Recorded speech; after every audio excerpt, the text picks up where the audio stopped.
What do I think right now when it comes to Axelar? Even though nothing I say is financial advice and I'm not telling anyone to do anything, it's just my personal perspective when it comes to this. But I do see that AXL, which is Axelar's native token, in the past 24 hours, there's been a 14% movement upwards, right? And the thing is, some people like to say, well, who really cares about it? But actually, in the grand scheme of things, I feel like Axelar, even despite, we take a look at AXL, just back in October, reaching a new all-time low. I mean, that's kind of like fascinating for me to see, right? A new all-time low back in October. Now, hypothetically, the recovery has been around 40% ever since then.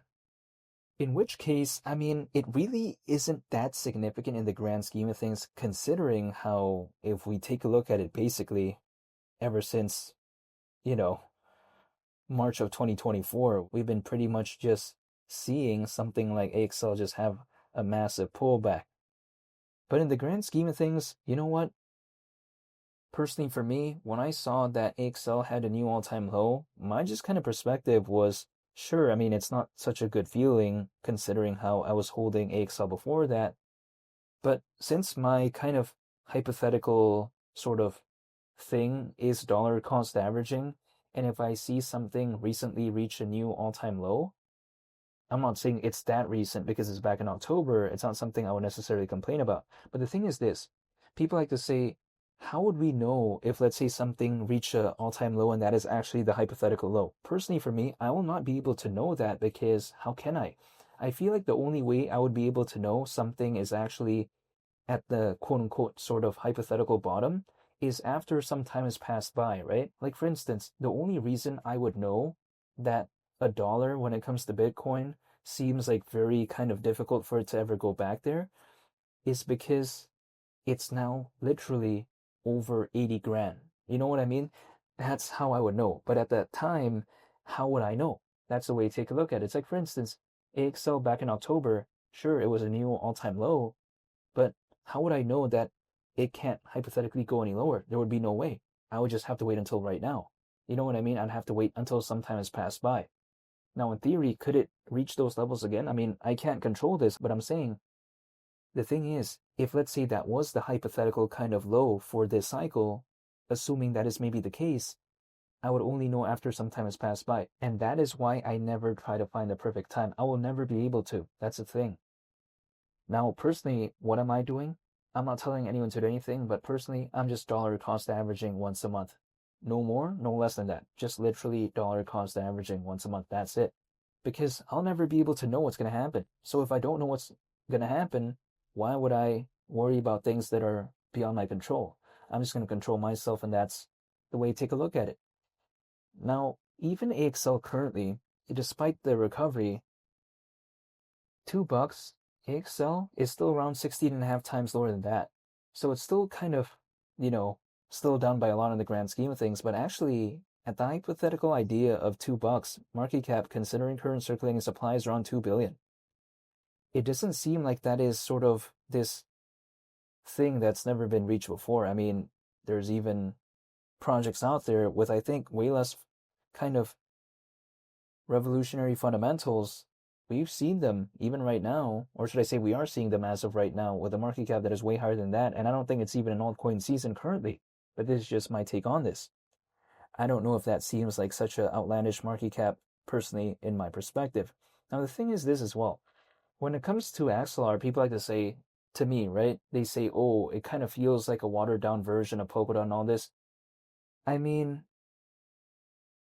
I think that arguably, if I want to say that AXL, which is the native token of Axelar, has a way lower market cap than DOT, which is Polkadot's native token, and then also when it comes to Axelar pretty much being focused on that same interoperability space as Polkadot, but then being way less popular, yeah, I kind of get that sort of vibe, I would say.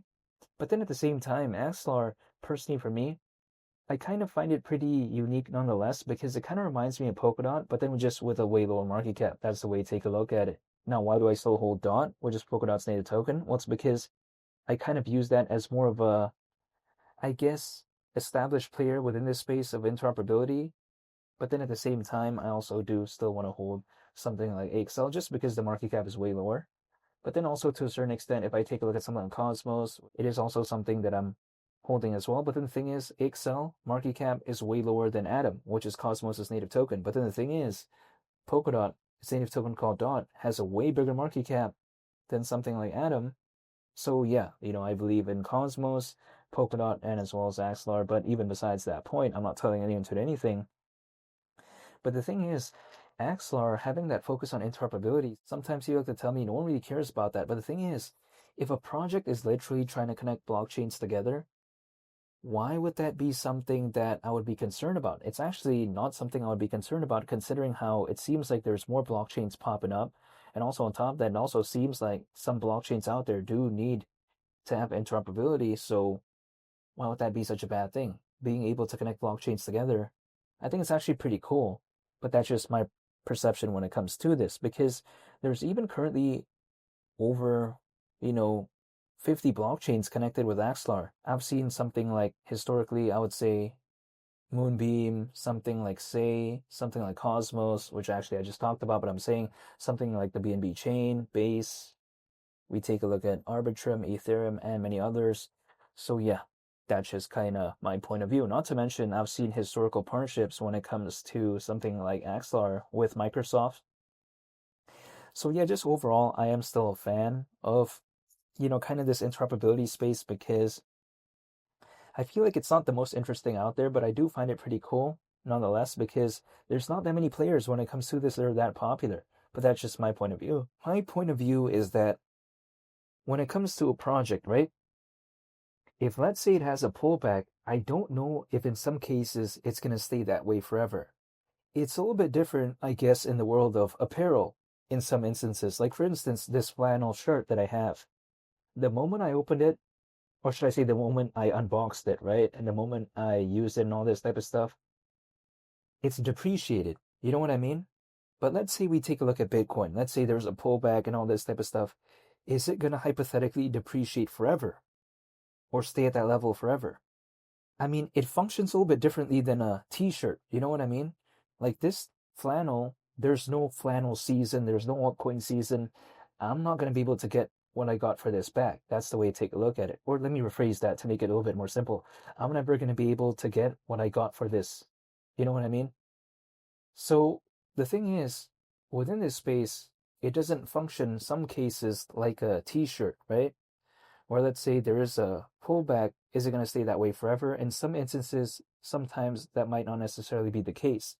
So then that's why when it comes to something like this space, when I see a pullback, sometimes I don't feel like it seems to have this permanent type of vibe to me, which is why even back in October, I did dollar cost average into AXL. Now, did I just dollar cost everything at once like that? No, because even in hindsight, I wouldn't have done that, because I would not be able to know, right, at that moment in time, if that is the hypothetical kind of bottom or not, even though that was actually an all-time low back in October when it comes to AXL. So yeah, personally for me, I never try to find the perfect moment. I'm just waiting for a hypothetical moment. That's about it. Because if let's say there was even an altcoin season, I'm not going to be able to know exactly the moment in time in which it happens or not, right? So instead, I'm just waiting for a moment, not trying to find the perfect moment, and that's pretty much about it. Because if let's say I'm trying to find the perfect moment, I'm never going to be able to. But the thing is, if I just prepared and let's say there was kind of this hypothetical moment, I could be sleeping, I could be hanging out with my friends, I could be just, at the movies or something like that, or just pretty much kind of like riding my bicycle or just going to the park or something. I could be doing all that. And then if let's say the market hypothetically does do something, I didn't have to try to find the perfect moment because I was just holding. That's just my point of view. Now, I'm not telling anyone to do anything, but that's just kind of my take when it comes to this.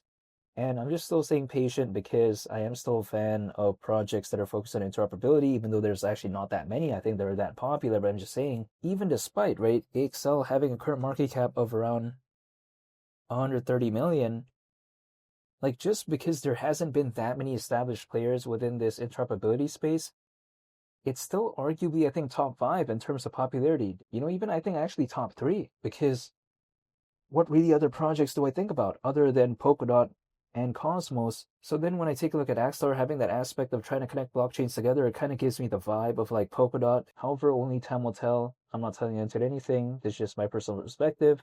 And I want to say thank you for watching. I hope y'all have a nice day. It's Willie the Captain, and I'll catch y'all on the next one. I'm out. Peace. Bye.